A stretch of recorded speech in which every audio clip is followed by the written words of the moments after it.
And welcome back, everybody, to the Freaking Awesome Podcast, and this is episode 53. Yeah, man. Let's kill that bass head. Alright, let's do this. I'm on the air, we got this pockets flow. It's me and Tony on the mics, we gotta let you know of current events, little gaming, sprinkle in some entertainment. We stay humble, but our moms still think we're famous. Turn up the bass and baby, maybe let that magic flow. Our spoken word is all the things you really wanna know. Having a good time on the show, T-Bows and Matty G. Tune in and hit subscribe and join us on the FAP.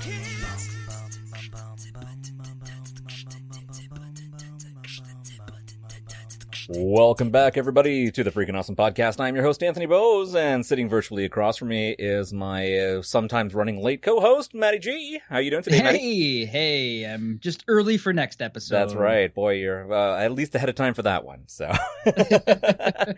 well, excellent. Without chatting to you too much, because you wasted your time, I'm going to push things right over and tell everybody that we are in the presence of royalty today.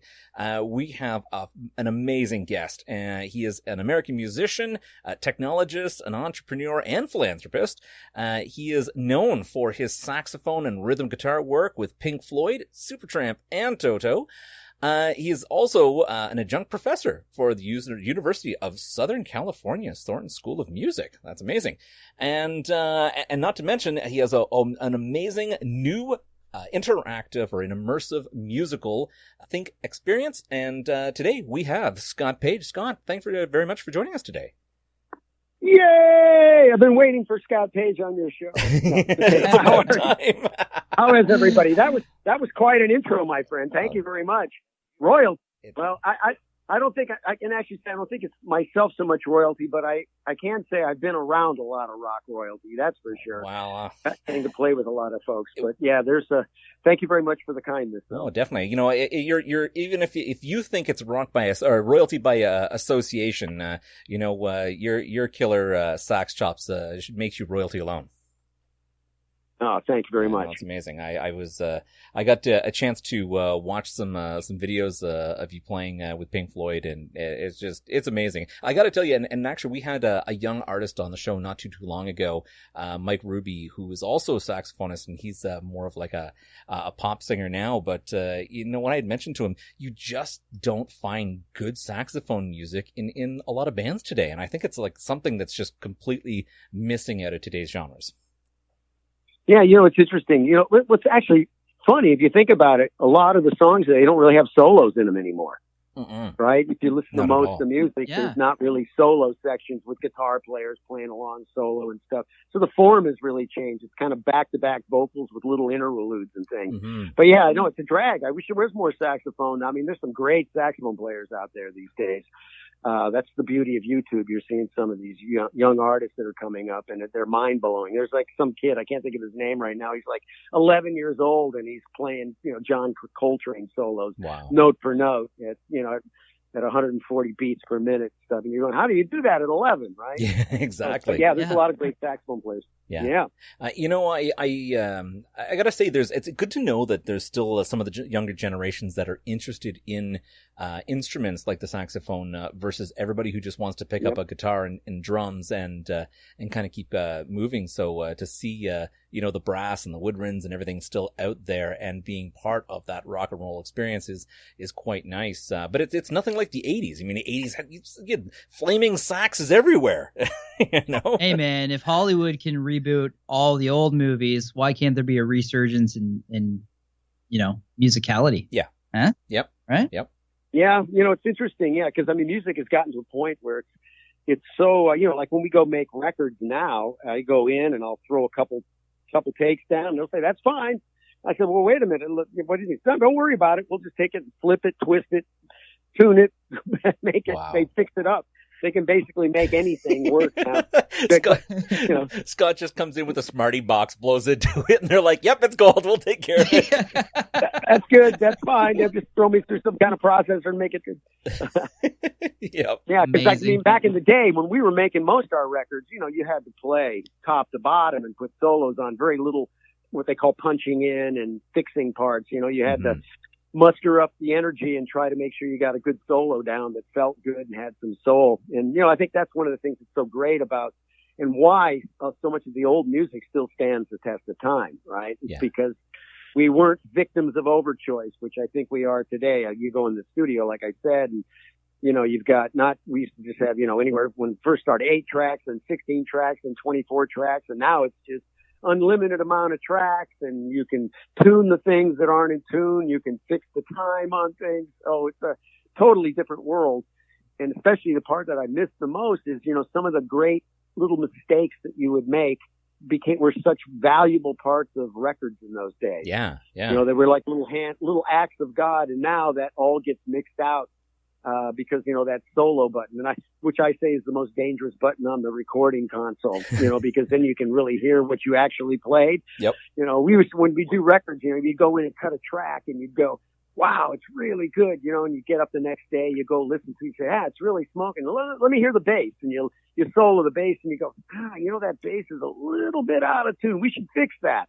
Yeah. And then you start fixing it, and you don't realize you just took all the soul out of the record. Yeah. Yeah. Because it was something about that spontaneity that happened. But yeah, it's a different time making records today. That's for sure. Yeah. Do you feel like that's maybe another thing that attributes to people's lack of attention span is just like you had said, like we've gotten rid of solos. There used to be like 3 and 4 minute like guitar or saxophone or vocal solos that they're just gone now. Like nobody seems to have like the ability to listen to a song for more than 4 minutes. Yeah, there's no question attention span has changed like crazy, right? We're now at that generation of just little bite-sized things. Now, to say that, there's actually a new trend of like longer form things are now starting to take form, are starting to take some, get some real traction. You can look at the data and see that, especially some of these, long blog posts are actually doing better than a lot of the short ones. But you're correct, the attention span with social media, all these little bite-sized, 15-second videos, that whole world has kind of really changed the way people listen and think today. No question. Yeah, for sure. All right. Well, because our attention span is also short, let's change things over and jump into the news there, Matty. All right, let's do it. I will go first. Okay. So article reads, Panera Karen wonders how masks work if pants don't contain farts. What? Read that one more time. Please, one more time. What was that? So I'll just get into the article and it'll take its own form. All right, so COVID Karen, they're deeming her, or Panera Karen, a California woman who has some bizarre things to say about face masks. A video was taken Monday at a Panera Bread location in Chico. The woman is seen filming her interaction with staff. In it, a man behind her expresses his displeasure of her refusing to wear a mask. Just put on the mask and don't be a moron. Get out of here. You're so selfish. The woman turns, blows air in his direction, and tells him to relax. A second person tells her to grow up. Yeah. A woman then walks away but doesn't leave before gaslighting the situation. Quote, you think the mask is going to protect you? You fart out your ass. You can smell it out your ass. You think a mask is going to protect you? End quote. Fair enough. Kind of true, right? Yeah. Right? Fair enough. I know. I noticed that like I was walking through the market the other day, and all of a sudden you're like smelling like these things. You're going like, are you kidding me? Somebody just walked by me and I smelled this massive cologne, and you're wondering, well, the virus? Right. It makes no sense. In a I was sense, like, especially these little masks, moly. these t-shirt things. Yeah. Well, that was very descriptive of her to explain, though. I thought that was very nice. Yeah, it's true. Now, I mean, I guess this really comes down. This is the whole argument about wearing a proper mask versus, just putting on a bandana or tying a piece of cloth around you. The proper medical masks, of course, have, microfiltration and everything like that. It's supposed to catch things. Now, and I, so my daughters do horseback riding lessons, and when I go, and part of the thing for them to be able to do the lessons is we as adults have to wear masks to help them get ready and everything. And every time I come out, because I use the medical grade mask, I take it off and it's completely brown from the amount of, I'm assuming, horse crap that is flying around, and it must be like the microparticles. So Wow. It must work, versus like that bandana, which truly is no different than wearing a pair of underpants on your head. So exactly. I mean, this whole mask thing is so fascinating because there's been so much different information on does it work? It doesn't work. I mean, even Fauci came out in the beginning and said, maybe it'll help maybe 1% or 2%.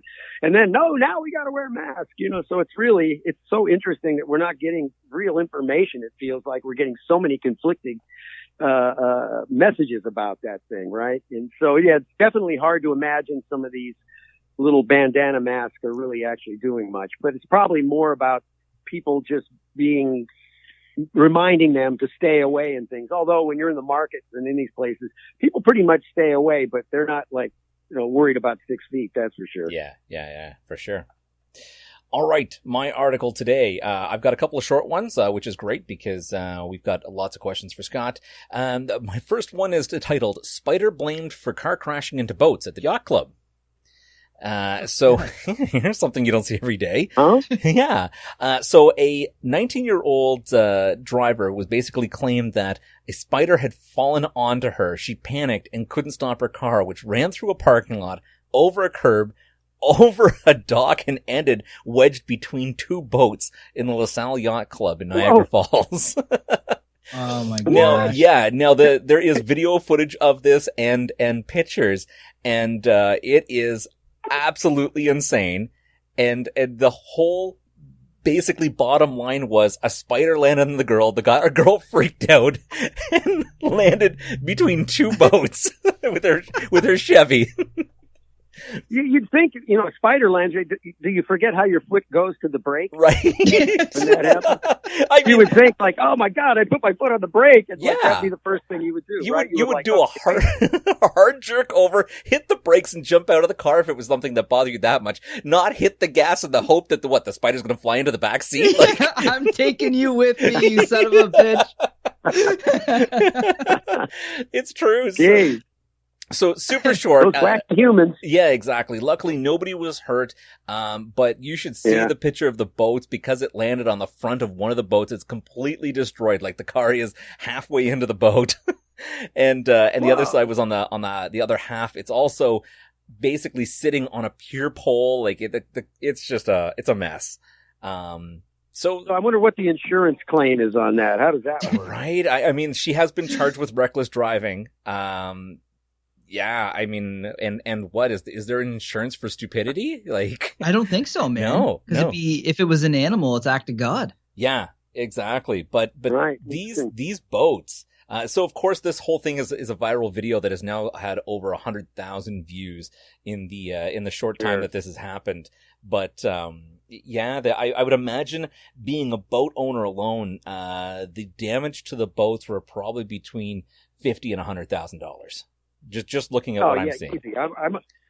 I was a boat owner for many years. I guarantee it was 50 to 100,000. Yeah. It's crazy. Everything on a boat costs a lot of money. That's just for the paint job. Yeah, exactly. Let alone at one point having to reconstruct half the bow of the boat.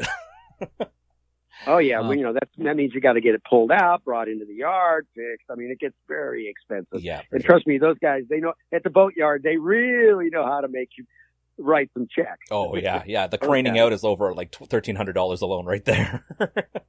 Yeah, easy. Yep. Easy. For sure. All right, Maddie, do you have anything else in the news? I do. So this one, I had to do some research to figure out if it was real or not because I just did not believe it when I read it. Okay. So KFC and Crocs do a collaboration, and it turns out to be a huge success. Oh no! So the article reads, "They're finger kicking good." So a bizarre collaboration between KFC and footwear company Crocs has been a huge success. KFC says its fried chicken scented shoes sold out in less than 90 minutes. The limited edition shoes sold quickly. This was Tuesday, so 2 days ago. Even though they went for $60 US a pair, and they look like a bucket of fried chicken and smell like fried chicken. And then KFC donated $3 from each sale to scholarship funds. I was like, "What is wrong with everyone?" Well, here's the deal. wait a minute. You're talking to the wrong guy. I am the biggest Crocs advocate in the world. I have my Crocs on right now. The greatest shoe that ever lived. And if I could have one that tasted like fried chicken, I think I'd be ordering them. We'll get onto the website and get